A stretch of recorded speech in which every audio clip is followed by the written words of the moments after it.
If you've struggled with stress, balance, or burnout, and simply feel discouraged or even defeated, and if you're ready to move from force to flow and enjoy ultimate Zen success in your career, health, or relationships, then the Zen Success Show is for you.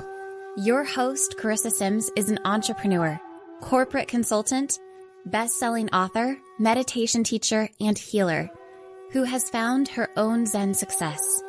Here's your host, Carissa Sims.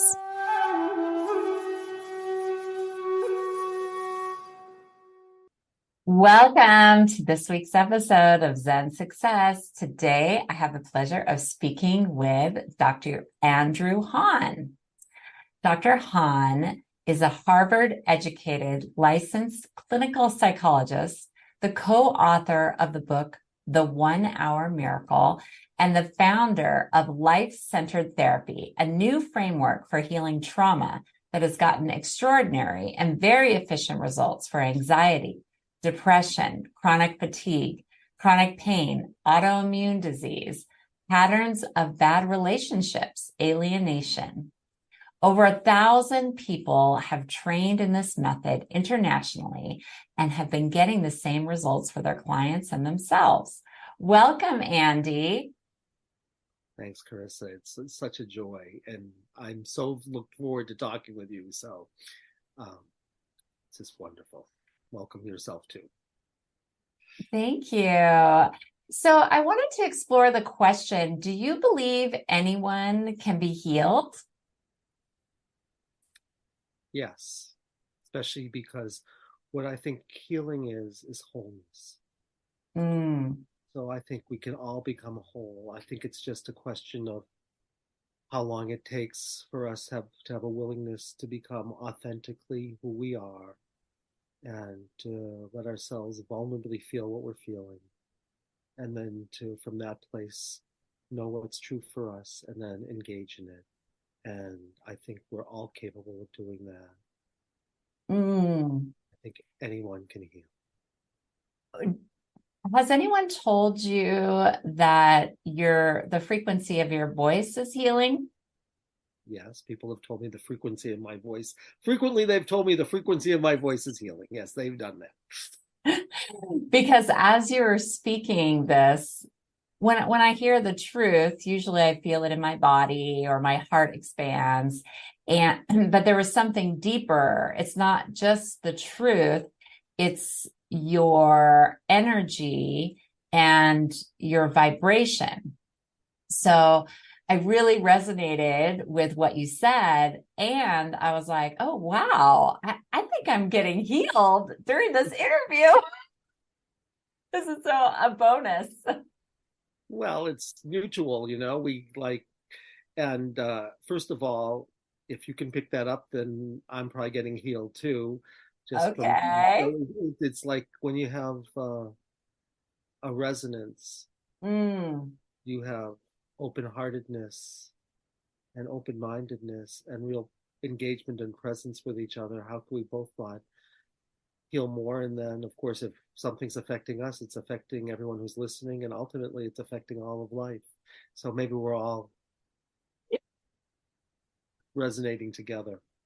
Yeah, there's a ripple effect because whoever is listening to this message needed to hear it. Maybe their soul found this episode somehow and is resonating with us. And like Andy said, there is this ripple effect that can be exponential on the planet. And I feel like now more than ever, I feel like that frequency is needed. And so that for that to be activated within all of us, because like Andy said, we all have that within. And I had to discover that for myself too, because I was always looking to other people to heal and not knowing that, it just needed to be activated within me. Well, we used to call our work and the work we call for what you might call our lay population, we call guided self-healing. And because it's guided by something which is really, self, the larger self, which of course we all have access to. And it's about wholeness. And if we can really be guided by something that is more than just our brains, right? But a part of us that just knows what's true and can be fully open hearted and open minded, and we can access that part of ourselves, then that is the part that can be with us when we're suffering. And we all, that's what I invite people into whenever I work. I say, the part of you that just knows and the part of you that is whole and the soul is here.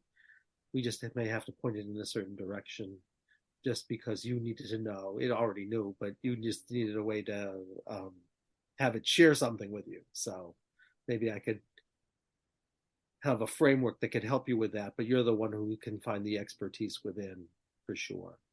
Mm. And that's so empowering, the techniques that you give to people, because then they can see that the power is not outside of them, but here are just some tools to help you on your journey, and maybe you'll get activated and find that within.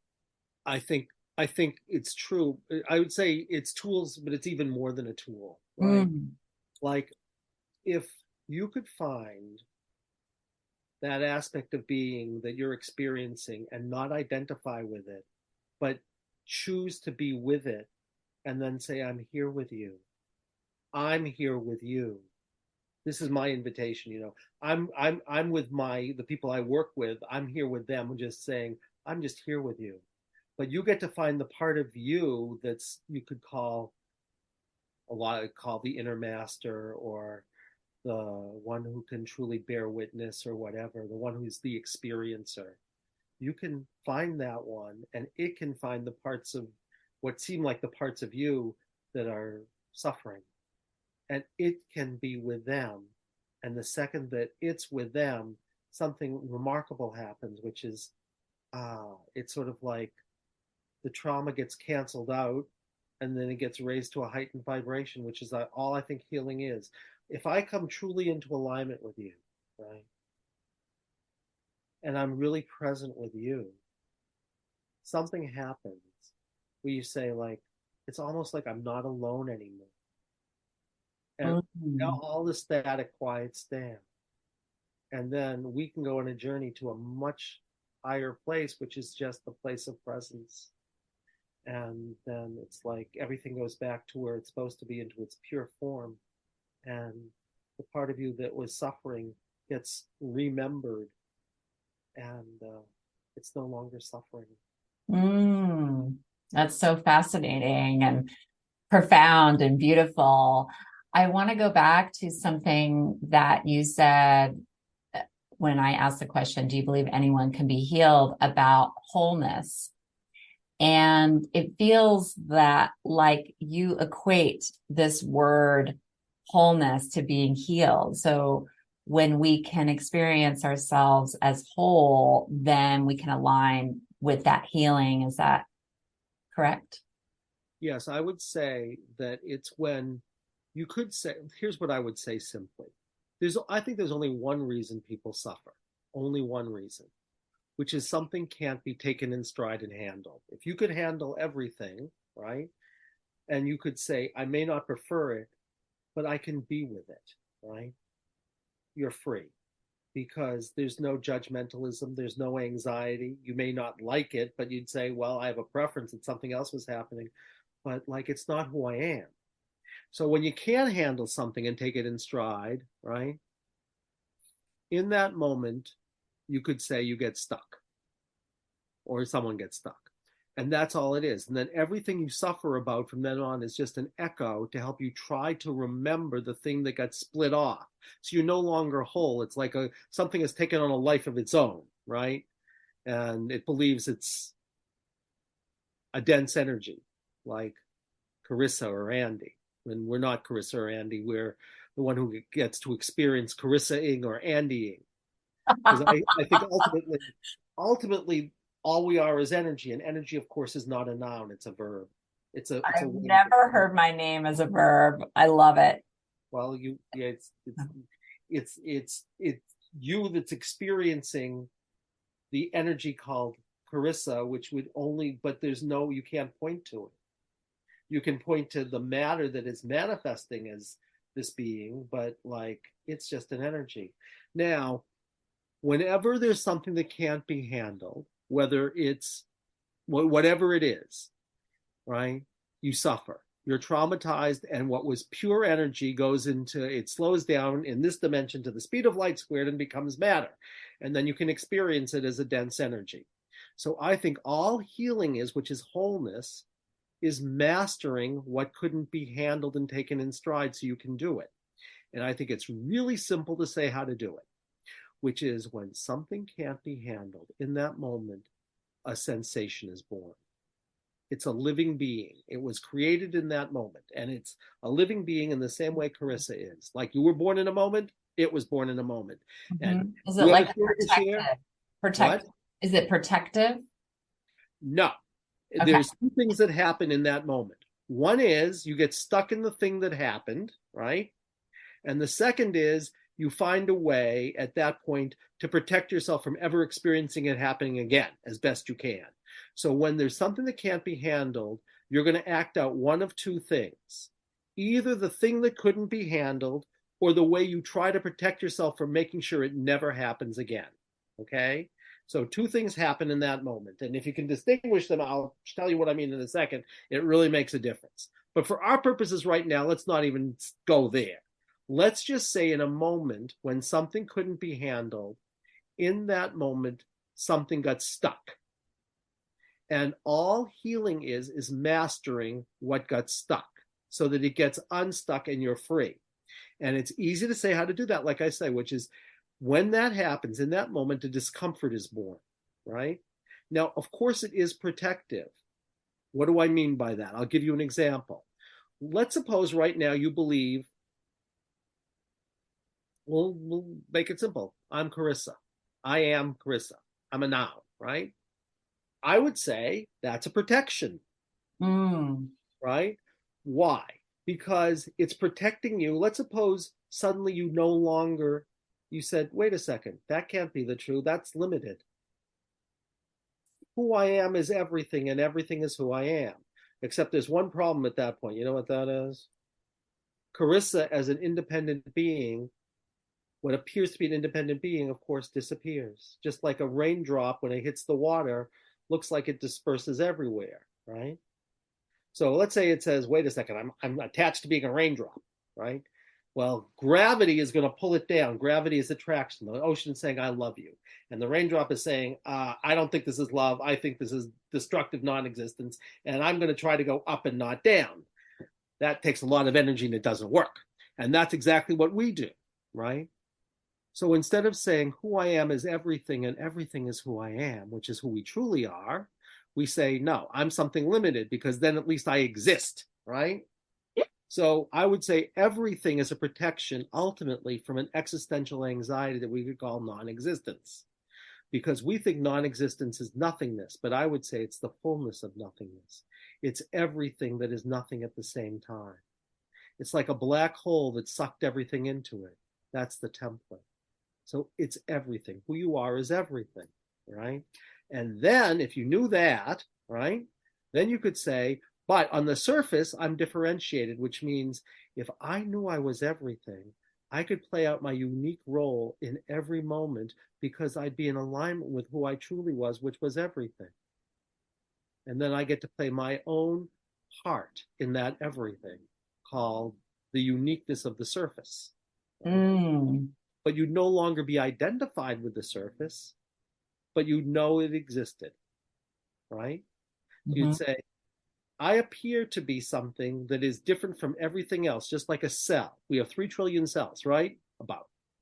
All of them on the surface are different. Every one of them. You'll never find 2 that are alike. They're kind of like living beings because they are living beings, right? Yes.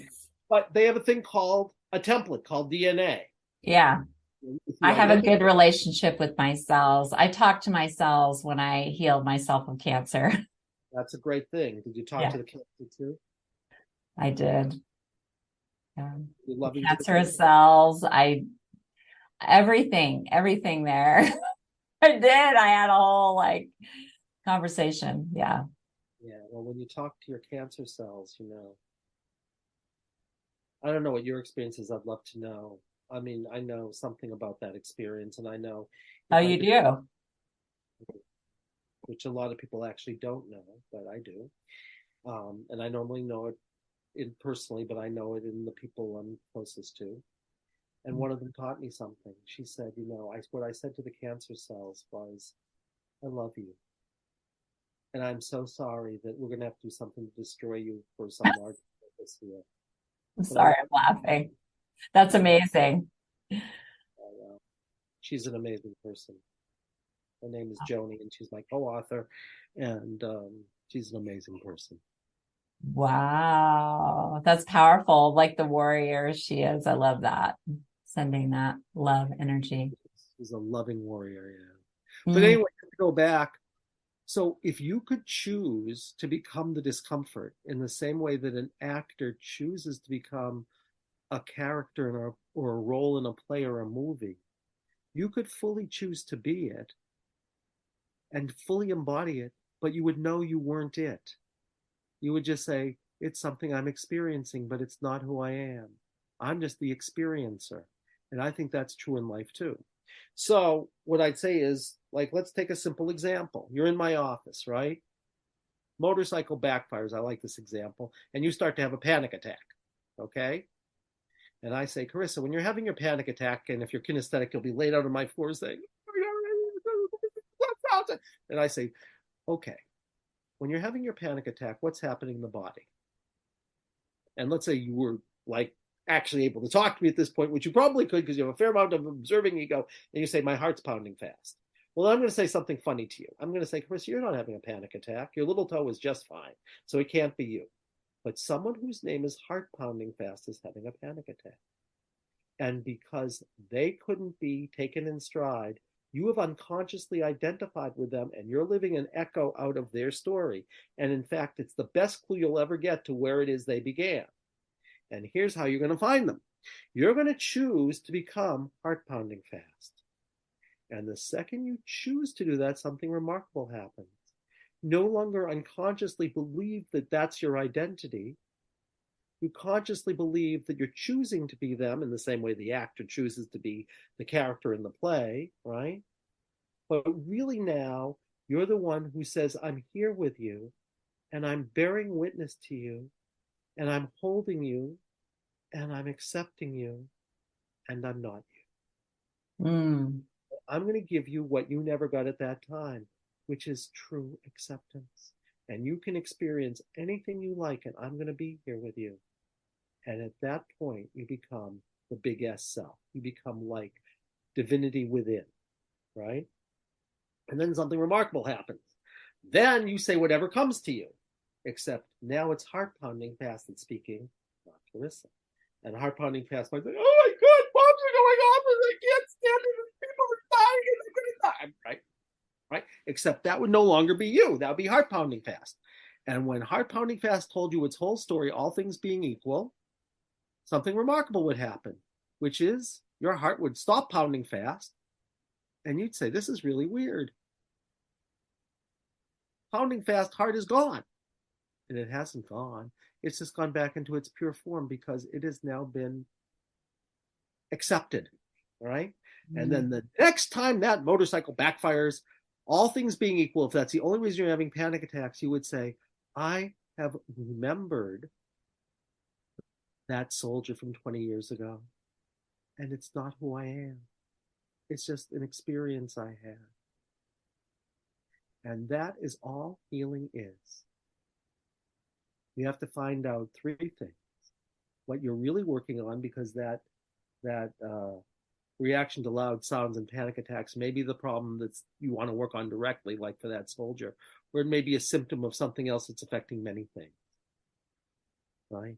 So ideally, you find out if it's a symptom or the deeper thing that couldn't be handled.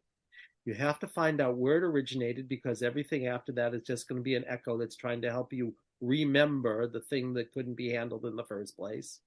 And you have to ask that person or that being, because they may not even be a person, because you're a collective and you're not just I mean, I think we're all exponentially, multiples, and we're a whole community. Our soul's a whole community. Well, we have all kinds of things in there, and we're one of those people or one of those beings. But you have to say, is there anything more you need other than sharing your story while I'm bearing witness to you and holding you and accepting? And if there is, we'll find out what it is. We'll give it to you. But even if you didn't do that, and if all you ever did was find a discomfort that was associated with the thing that you were anxious about or judgmental about or whatever, right? And you said, I'm going to choose to be with you and listen to you, but I'm not you. Whatever you share at that point, whatever you're experiencing, whatever you're feeling, whatever you're imagining, whatever you're remembering, is its story. And when it gets to share its story, it's amazing. Every problem that was associated with it either goes away, or any judgmentalism or anxiety you have about it goes away, at which point you don't have a problem, right? Because if you're not judgmental or anxious, well, then everything becomes just one more experience. And, from, in our world and, the West, you go from being Jesus as an exemplar to being Christ, right?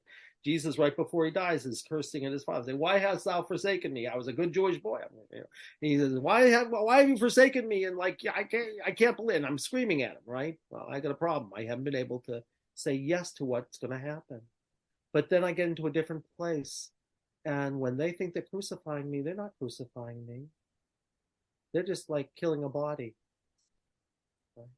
Because I say, I give my soul unto you. And I'm not anxious anymore. I'm not judging you anymore. I'm not comparing my lot to everybody else's. I'm just with what is. And if you can do that for everything, I promise you, you may feel pain, but you will never feel pain about the pain. And that's freedom. And when you do it enough, you get to say, you know what's really strange? What if I could say yes to everything? Everything that has ever happened, is happening, and potentially could happen. Now I'm the DNA. Now I am soul. And then I get to play my part. And that's what I think healing is. It's to become whole so you can know that who you are is everything and everything is who you are, at which point you would never do something to anyone else because they say to love your neighbor as yourself, except for the fact you'd have to say, but I am my neighbor. Because in the DNA, you could take that one little cell, right? Called Dolly the sheep. You could take one cell and create the whole universe. One cell of that little sheep, and they create an exact replica. Well, that's what we are. So your worst enemy is you, right? Your best friend is you. Star 5 gajillion years away is you. It's all happening simultaneously. It's why they say in physics, how is it that something could go faster than the speed of light? And the answer is, it's not going faster than the speed of light. It's all happening at the same time. And all the information that's happening everywhere is available to you right now. And that's the deal. And when you know that, you get to say, oh my gosh, I'm everything. Now, given that I'm everything, what is my unique, differentiated role that I'm to play in that everything if I was free of all anxiety? I'm free to be who I am. And then you get to be you when you're doing this podcast or something, and you're smiling all the time because you say, I woke up, I can't wait to do this podcast. Yes, I'm alive. This is a good thing. I was really excited to do this podcast because I feel like a lot of your philosophy, I feel aligned with your philosophy of healing. And in fact, my husband was talking to a friend and saying, oh, he's had depression and anxiety. And I'm like, well, I already referred you out before I even interviewed you. I'm like, I'm going to be talking to this incredible doctor, Dr. Hahn, today. And this is what he does. And so, yeah, we'll see if he reaches out. But I mean, there's so many people that could use your wisdom and your help and guidance. And I know that's why you wrote your book, The 1 Hour Miracle. So what inspired you to write it? What's it about? What inspired us to write it I've been doing this work now. The work I'm doing now, I've been doing since 1993. And I said I have to write a book about it. And I started thinking about that in the late 90s. And I kept thinking about it. And what finally inspired, I kept making starts with it. And finally, then Joni and I started to do it together because we became partners in our institute, but we weren't getting anywhere. And then we hired this young whippersnapper type person. He said, if anything is ever going to happen here, you guys have to write a book proposal. So we said, that's probably true. So we wrote a book proposal. So he was the impetus, which is everybody has their role to play, right? Yeah. He got us going because he said, like, we have to make something happen here. That was his nice role. And he got us going and we wrote the book proposal and everyone said, because if you read our book, I mean, the simplicity of the book is what I told you in the beginning. Everything I've told you is the foundation of the book, right? But then, we have some pretty wild stories in this book because you have to be open to everything, right? And but anyway, so he inspired us to write it, and then we wrote the book proposal and we sent it in, and everyone said we didn't have a big enough platform, so no one would want our book. So we said, okay, we'll just send it to the agent at Hay House, which was where we thought we wanted the book, who was the agent who had the most bestsellers. We said, why not go for the biggest agent there is in our field? So he sends us back something. Anyway, what inspired us to write it was that then it was just writing it. Yeah. We've been fooling around with it for years saying, because, I live, it's like I live with aesthetic ideals. So it's like nothing will ever be like the knowing of what I know it is inside of me trying to get it on a piece of paper. Well, you don't let the perfect get in the way of the good. At some point or other, you just say, what the heck? So then once he said that, we wrote the book proposal and this agent wrote us a nice letter back, form letter when he got it on Friday and said, don't expect ever to hear from me again, which was nice. No, because he didn't have to respond at all if he's going to say. I thought it was nice. I thought, that's cool. So, but he sent us some kind of like thing like that. And he said, I don't get back to people unless I want them. So on Monday, we get a phone call. It turns out to be him. And he said, I want to talk with you guys. We thought he was going to say, well, I'm not interested, but, I'm going to take some pity on you. And so we call him back on Wednesday. And he says, the first thing he says is, I want to be your agent. I've been in this field for 50 years and in the cutting edge of this field for 15. I know what's out there. No one's doing what you're doing. And you know how we knew that? The little whatever. He read one half of one of our sample chapters, which was all about a depression that went away in one session. And he said, no one's doing this. And actually, if you want to know about, I told you, I'll tell you quickly. I told you that your symptom could either be the reliving of a trauma or it could be the way you protected yourself. He clearly read the one that was about the protection. So we had this young man who came in with a major depression, and it seemingly was biological and kept coming back the same time every year for 3 years. And, he lost all interest in life and said, I don't care about anything. Okay. And his mother thought, I should put him on medication, which I have nothing against medication. I think medication can do, I think anything can move energy. So some healers say, forget it. I think it can be. I feel like it's temporary, but I'm not a professional, so that's okay. I am, and I still think I don't know everything anyway.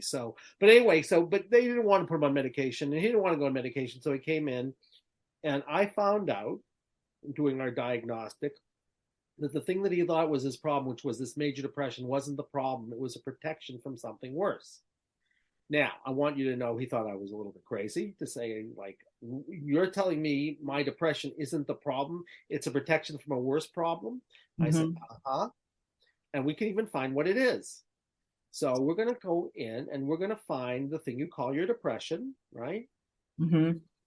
And we are going to ask it where it began and what was happening and how it was protecting you and what it's come to share.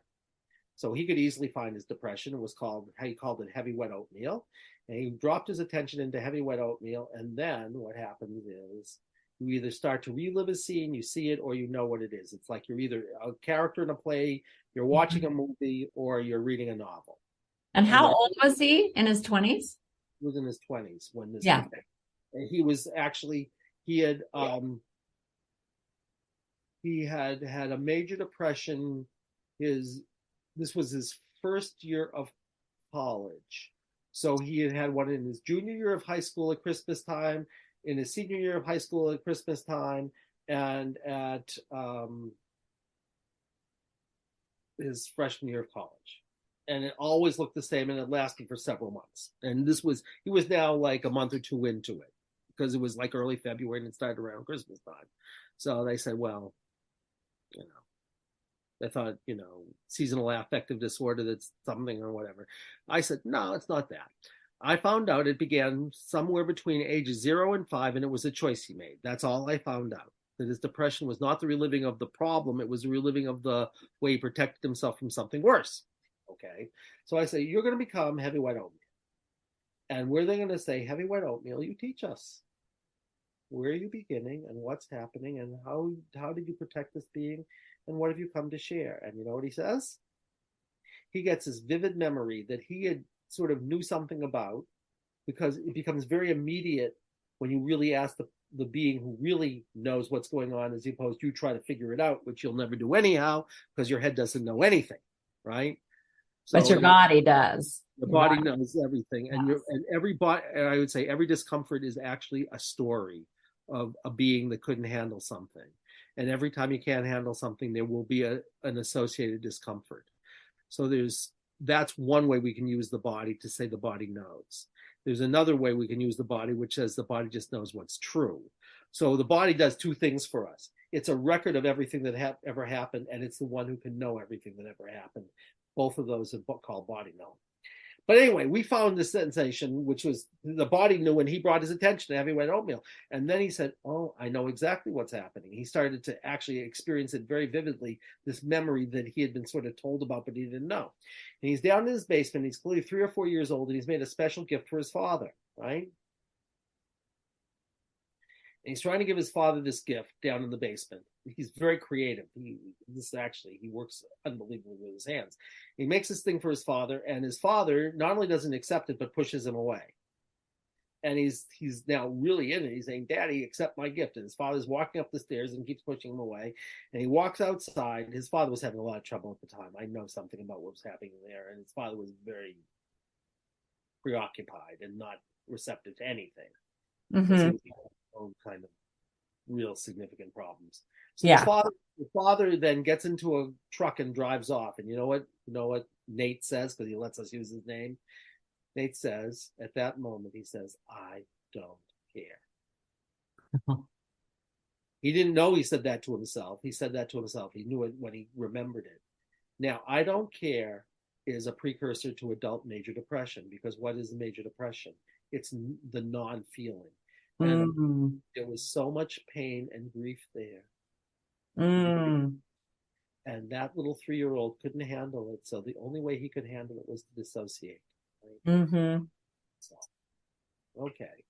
So I said, oh, well then, your depression was a protector you asked to come in, protect you. Yeah. Because it was the best choice you could have made as a 3-year-old. Okay. So you can make a difference. That makes sense. That makes sense. As a 3-year-old, yeah, definitely. Right. All right. So I said, here's what you're going to do. That traumatized 3-year-old in the protection is what we call heavy white oatmeal. But it's not who you are. It's just a choice you made, a choice a traumatized 3-year-old made. So what we're going to do is we're going to heal the 3-year-old and we're going to let go of the protection. So what you're going to do is you're going to thank the depression called heavy white oatmeal, because it probably saved your life emotionally. And you're going to say, I don't need you anymore. And then what you're going to do is you're going to bring it outside of you, because you asked it to come in as that 3-year-old. So you're going to bring that 3-year-old outside of you, and you're going to bring the protection outside of you, which you can do because you asked it to come in, and you're not that 3-year-old anymore. You can bear witness to him. So he said, that's a weird idea, but he could do it. He brought it outside, and I said, here's what you're going to do. Because there's a standard practice. There's all kinds of things you could do at that point. But there's a standard practice, which all you do is you channel loving energy into the heavy white oatmeal until it totally gets infused with it, at which point it just transforms, and the 3-year-old gets healed, and the protection just goes into its pure form, and it's happy because it doesn't like being heavy, wet, dense oatmeal, but you ask it to do it, it says fine. Okay, and then what you do is you say, all right, now who you really were, a truer you, was hidden. You could say was hiding and then was hidden to you underneath it. So just go into the spaciousness, because you ought to feel more spacious right now because you just had all this heavy, dense, wet oatmeal that is no longer there. Go into the spaciousness that was underneath it and find that truer you. He goes inside. He says, oh my goodness, I see this little boy who has golden hair. I can see him and he's dancing around. And that's really who I am, this like creative, alive, vital little boy. And I said, why don't you put your hand on your body, right where he's been hiding out because he's smaller than you are. And he said, okay, I can do that. He put his hand on his body where it was. And I said, why don't you invite it out to come and touch your hand and to go forward and back and left and right, up and down until he fills you fully and you are him. And you get to keep your childlike wonder that he has, but you also get to have all your life experience because you now know a lot more than he knew at age 3. And he did that. And he smiled. And then he said, okay, so, but I have this depression that I got that had no, there was no precursor. There was nothing, what's the word I'm blanking out, when, was a cause. I said, you want to know? So nothing happened to me. Nothing happened to me like a couple months ago. So how come I got depressed? I said, I don't know. Why don't you just recreate heavyweight oatmeal and ask it? Mm-hmm. So we did. You can ask it to come back. He had to come back and he asked it. And you know what it said? No. I'm going to tell you. He knew immediately what happened because he was that, and that brought him back to that moment that he got depressed. And here's what happened. His father, right, who had at this point remarried and was with 2 toddlers, he asked his father to go to his opening night of his improv show. He's the head of an improv troupe. And the father said, I'm so sorry, Nate, but I can't go because we made an agreement that we have these 2 little like toddler people and we're not doing any activities. I'm so sorry. And you know what he says? He says, Dad, that's all right. I don't care. He didn't remember saying that even. And the next day, he goes into a major depression that had now lasted a month and a half and had no signs of going away. Mm-hmm. So he says, okay, smarty pants, my father went to my senior play, so how come I got depressed the year before that? You know what I said? I said, why don't you ask heavyweight oatmeal? Mm-hmm. He brings his attention back to heavyweight oatmeal. He says, oh, I know exactly what happened, right? He said, I made a special gift for my girlfriend. I know something about him and his girlfriend. I didn't even know his girlfriend. He made this gift for his girlfriend. And he's giving her the gift, and he can see subliminally that she's giving him this fake smile, and she doesn't want the gift at all. And all of this happens to me. Right? Well, yes, but you probably, you as the receiver or as the giver? Receiver, I'm saying it happens as a receiver. As a receiver. I'm okay. I don't take it personally if somebody doesn't really want the gift, because I would assume if they wanted something, they would just buy it what they wanted or get it. That's because when you were 3 years old, you didn't try to give your father a special gift and he like totally rejected. That's true. That's true. Exactly. It's all subjectively, That's right. Your That's the experience. Yeah. Everybody has different. But anyway, he says, oh my God, I know exactly what happened. I gave her this gift and she's giving this smile and she's taking the gift. And I know. And the next day I went into a major depression that lasted for 3 months. Wow. So then he says, I got it. I don't have to make this choice anymore. And he says, his mother comes in. He says, I'm starving. I want a double cheeseburger. And his depression went away and did not come back. Again, it went away that moment and didn't. And now I'm not going to say all major depressions go away like that. And that's just one example. I understand. Right. Because sometimes there's a lot of layers. But if your major depression is one story, I will guarantee pretty much that it will go away in one session. Yeah. It could be 5 stories or 20. Or 20, exactly. That's why I tell people it's like an archaeological dig, I had another woman who had 5 different symptoms, one of which was a major depression, and that was the reliving of a trauma, and it went away, and the 4 other symptoms went away all in a half hour. Her major depression, her fear of crowds, her chronic pain, her alienation. No, she had four. She said, but she said if I was in a relationship right now, it would have been five because I know something about that in the past. Her story was very different. She had these five. Oh, that's interesting. Did you feel like a superhero at that point? No, Clearing all those? Okay. I didn't clear them. They all got enfolded into a story where she had her head cut off in the French Revolution. You want to know how she described her depression? She said, I feel weighed down. I feel helpless. I feel hopeless. I can't move. Right? We think she's talking metaphorically. She's not. She's talking literally. She's in a story where she's weighed down, helpless, hopeless, can't move. When I had her focus in that, her neck started to hurt really, really badly. This is a long story. Oh, Focus this on was neck a pain. past life. Uh-huh. Past life.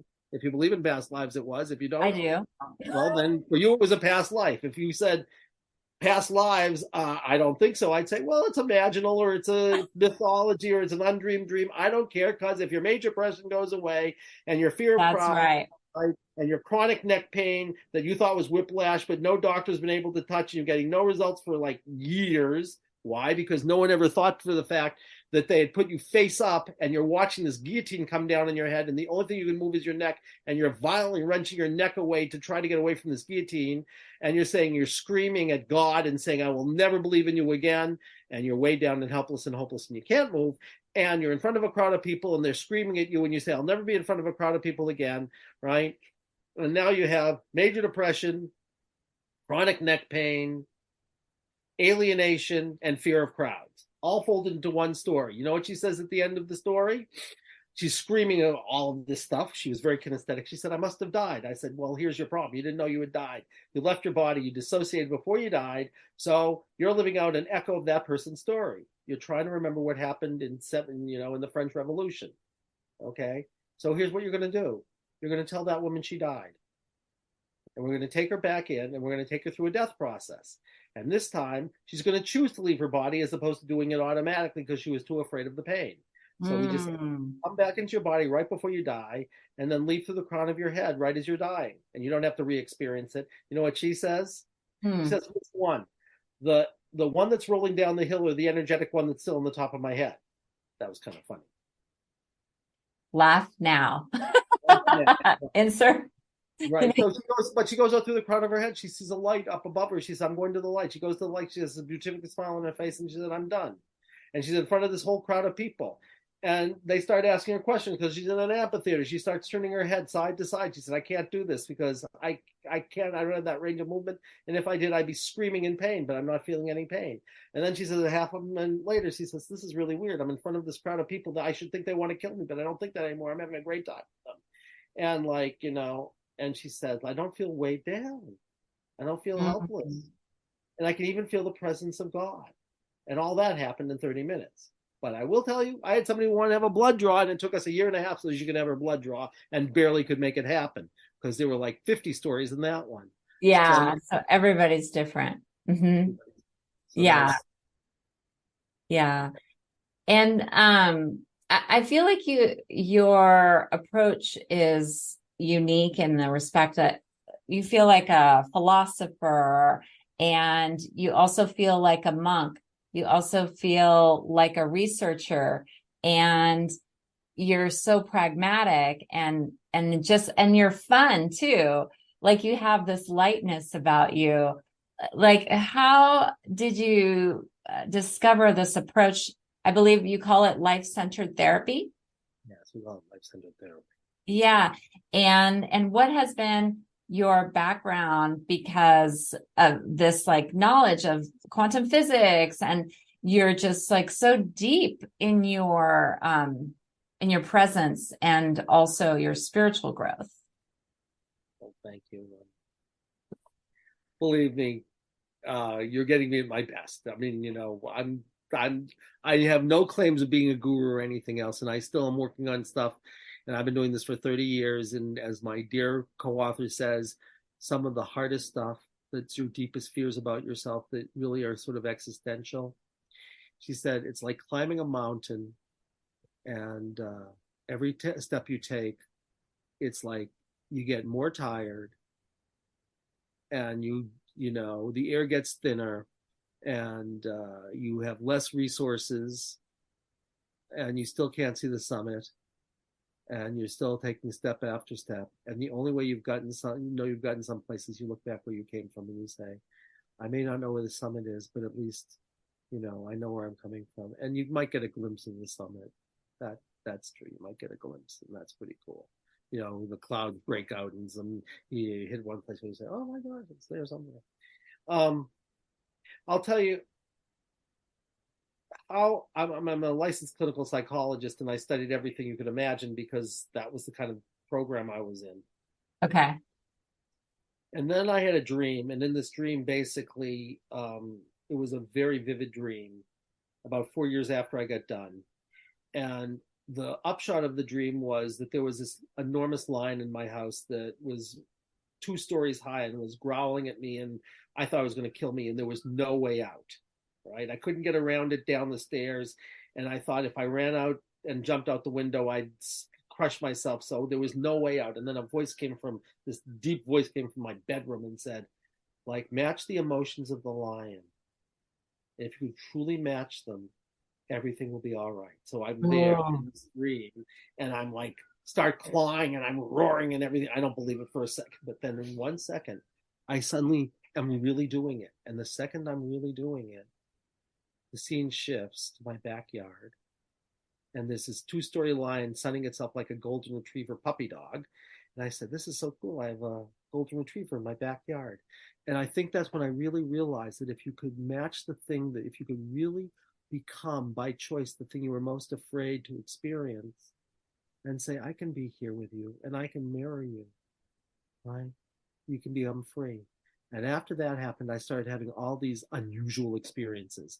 And they ended with an experience where I went to visit a friend, and she'd fallen the day before I went there and had done something terrible to her ankle. But she had gone on spiritual retreat, and she wanted to show me the holy grounds of the Self-Realization Fellowship. I'll try to be quick. And when we're In the Palisades? No, that's in Los Angeles. This was the one in Encinitas. Oh, okay. Wonderful. I've never been to that one. Okay. Go there. I've been. Okay. We were walking around the holy grounds, and her ankle was really swollen and discolored, and she was in excruciating pain. And we get to these 2 benches, and he said, you're going to have to carry me out of here. So I helped her. I can't walk another step. So I put her on the end of one bench, and then I had to walk all the way around to get to the other end of the other bench so she could elevate her leg. And the second I sat down, I was flooded with light. Oh. I knew it wasn't the sun, because I knew the sun was over to the left, and I knew this light was much more above my head. And I just said to her, her ankle was there. I just said, I'm going to channel this light to her ankle. And I do that for a little while, like a few seconds. She said, I can read auras, don't you? Because I didn't know my friend was an Indian mystic. And I said, Roshan, I said, I'm a nice Jewish boy from Boston. This is 1991. I said, what do I know from auras? She said, are you aware that there's pure light coming through the crown of your head into the center of your chest and out your hands to my ankle? And are you aware that you sat in this really strange place? It's called the seat of the healer. People just don't sit there. And I said, wow. What you're about, but I know it's true. And then we look down, and there's no swelling, and there is no discoloration. And she gets up and she walks out of there with no pain. And I said, we're not in Kansas anymore. Right. Aha. Then you knew. See, there's something in your past life, I believe, about those abilities shining through in this lifetime. So anyway, then I went and studied everything. I studied the Enneagram. I studied mystery trainings. I studied everything you could imagine. And then I learned with a colleague. I learned about muscle testing and I do that. I love muscle testing. Well, I use it too. I use it to find out what your really deepest intention is and where you're stuck and what to do. That's where if you need something entirely different. But anyway, that's my background. And that was over 30 years ago. Now I'm doing what I'm doing. And I'm living as my life work, I'm really lucky. Yeah, that's incredible. I love that story. What is your mission? My mission is to free the world of suffering so that everybody can live the life that they are really the life of their soul. That's my mission. Beautiful. I want to change, I want to have a conversation in this field because I think we could do something way better. I think there's a paradigm we could have that if you start with all of life, right? not with cognition or behavior or even mindfulness, which is really about mind, but doesn't say anything about heartfulness particularly. So doesn't really, mindfulness doesn't get you to be Sufi dancing, so to speak, or, anything. If you could start with everything and say, we're going to open to all possibilities for what could be going on and what could transform it. And I want everyone to know. And I want everyone to understand what people are like from the inside out so we could be, have more empathy and more understanding and more ability to really, imagine what it's really like from the inside out for other people. Because, we could be them. And that's my mission. Thank you for sharing. What's yours? Okay, I'll just to heal the world. Very, very similar. I hadn't thought about it, but that's what came out of me when you asked me, and now my heart's vibrating. So there you go. Yeah. What's that? So we're both vibrating. It's a great thing. It's a great thing. So can we share a little bit, some tips for the audience, how to get rid of anxiety? Are there sequential steps? Yeah, I'm going to tell your audience what I would do if I knew nothing else. What I'd do is I would breathe as deeply as I could, and when I'm feeling anxious, because there's different kinds of anxiety, but we're going to make it simple, okay? If I'm feeling anxious, there will be a discomfort that's associated with it. It's going to be one of two things. It's either going to be developmental or it's going to be traumatic. Traumatic is you're going to have judgment about it and you're going to have anxiety about your anxiety. But anyway, when you're feeling anxious about anything, all I want to invite your audience to do is scan the body and notice what you're feeling in the body. Your heart will beat fast, your throat will close up, you might have a pain somewhere, you might have an empty feeling, you might have a heavy feeling, whatever it is. And what I would then do is I would say, I'm going to bring all my attention to that discomfort. And I'm going to say, okay, I'm here with you. What if you come to share sick to stomach feeling or throat closing up? What if you come to share about anxiety? And I'll just listen to you. And I'll be here with you and I'll accept you.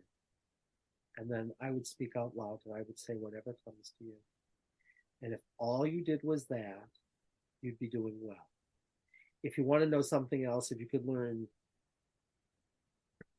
if you go and learn what's called emotional freedom technique and you do a little bit of acupressure while you're doing that, it can only help. I mean, there are all kinds of practices you can do. It's probably, if I gave somebody one practice, I would probably give them either, for anxiety, I'd give them either tapping, and you can go and just look up emotional freedom technique and learn it. Or if you want to make life really simple, you could just put your hand very lovingly on your forehead. Like if you had the best mother who was here saying, I'm with you, and I'm supporting you, and I'm here, and I will just be with you while you let the sensation speak. And that's called stress release. And you can read what it does in the body. They've done research on just putting your hand on your forehead, and it's a great little practice, and anybody can do it if you can do it. And if you can't because your arms are paralyzed, just imagine putting your hand on your forehead. And that's what I would say if I had one shot with your audience. Thank you for that. What is Zen success to you? You. Mm-hmm. Your Zen success.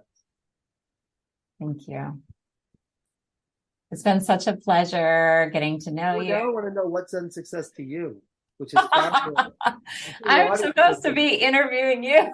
Having a conversation. Zen success to me is being fulfilled no matter what's going on in your life. I'm glad I asked.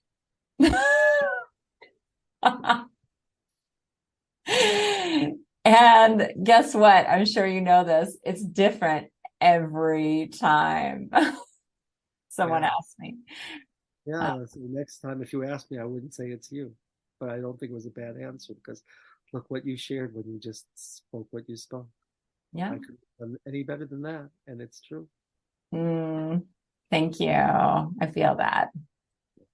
And just closing up our conversation today. It's been such a pleasure getting to know you, hearing about your book, The 1 Hour Miracle. Everybody buy it for the incredible healing and stories that are in it. I'll put the website and how to order your book in the show notes. You can say it now too if you'd like, Dr. Hahn. You can buy the book any place. If you buy it from Amazon and you write us a review, I will be indebted to you deeply. Our website is called lifecenteredtherapy.com, and it tells you everything about our work, and it has all of our certified practitioners, because there's a lot of us and we all work remotely, so you can be anywhere in the universe and we can work with you. And it tells all about our training. And if you want to reach me directly, I do answer my own email, and then my email address is Ahn, Andy Hahn, Ahn, Ahahn. Okay. And we'll put that in the show notes. Okay. That's good. That's good. Well, thanks for being on my show today, Dr. Hahn. Appreciate you. Well, thank you for having me. And I appreciate you, and I appreciate the opportunity to share this. And, you've been a godsend to me. So thank you so much. My pleasure.